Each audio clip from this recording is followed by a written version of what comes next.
And the reason we should avoid these cases when there is no ground is because of safety.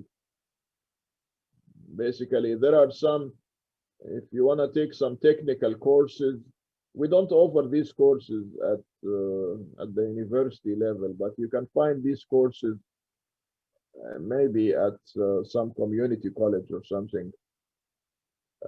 They teach you some practical electronics or like grounding and shielding. You can find a course under the name grounding and shielding.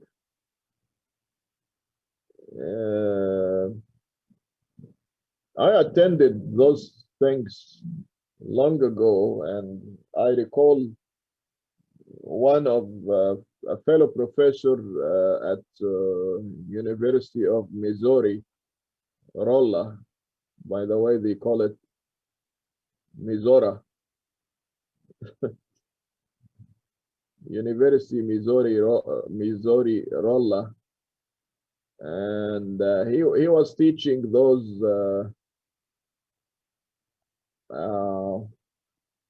courses, and well, I recall those days, and well, of course, he gives discounts to professors. So when he knew that I'm a professor, he gave me a discount. But these are the good things that he was a retired guy, and he was using this to supplement his retirement.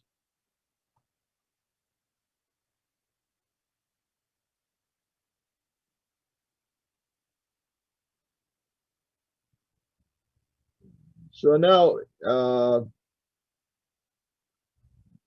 Dr. Van Doren, now I remember his name, Dr. Van Doren.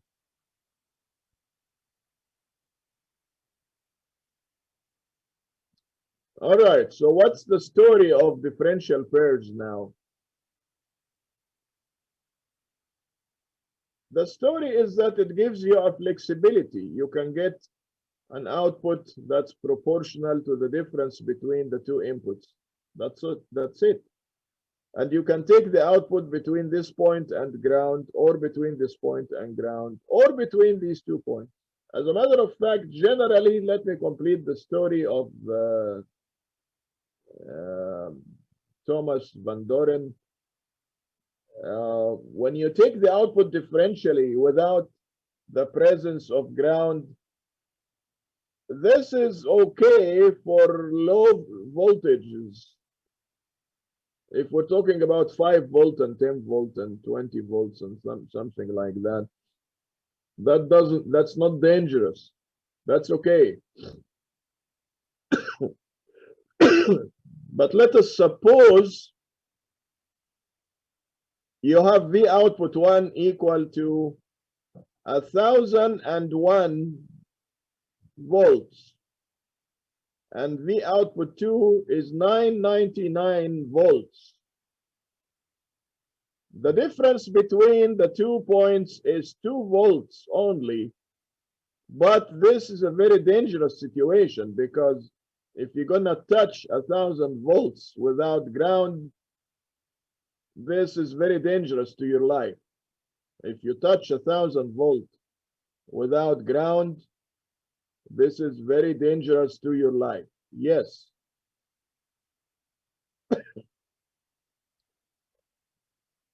But in low power electronics, low voltage electronics, if this is like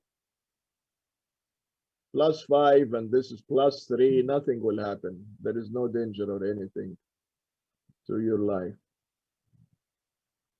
So grounding is important for safety considerations. One of the considerations is to have a ground. Having an earth ground is not a luxury, it's a necessity for electronic circuits, and sometimes it's essential for safety reasons. Let's roughly explain how this works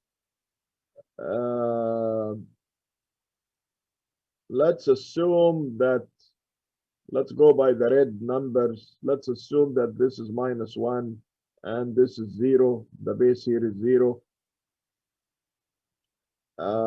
If the base is 0 here, this transistor will be conducting, will be on. Q2 will be on, forcing this point to be -0.7.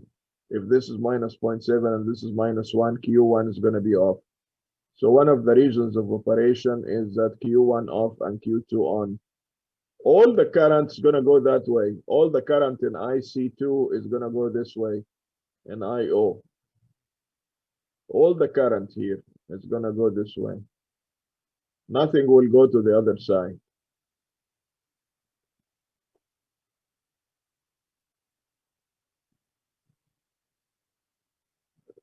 Similarly,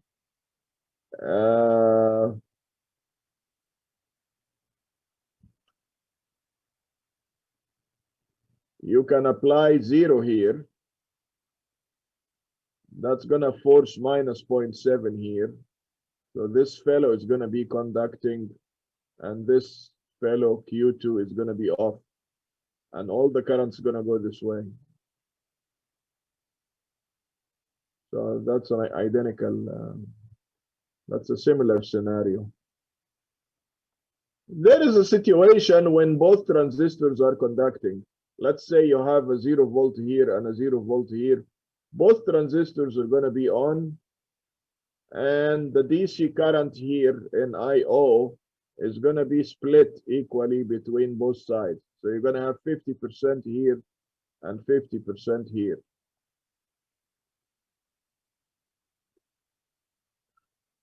Well, this situation is a very simple situation, and that's not what happens in reality. That's just a simple example to make things close to your minds. But in reality, the current ratio could be anything. You could have 10% of the current going here, 90% of the current going here. IO, I mean. You can have 70% of IO going here. You could have 30% of IO going here. Anything. You could have 60% of the current going here and RC1 and 40% of the current going here. So there is different scenarios. The general case is that the sum of these two currents, IE1 and IE2, is equal to IO.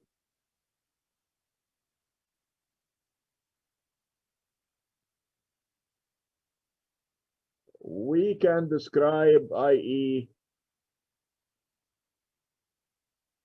from the basics of the transistor that you learned in the 330 class.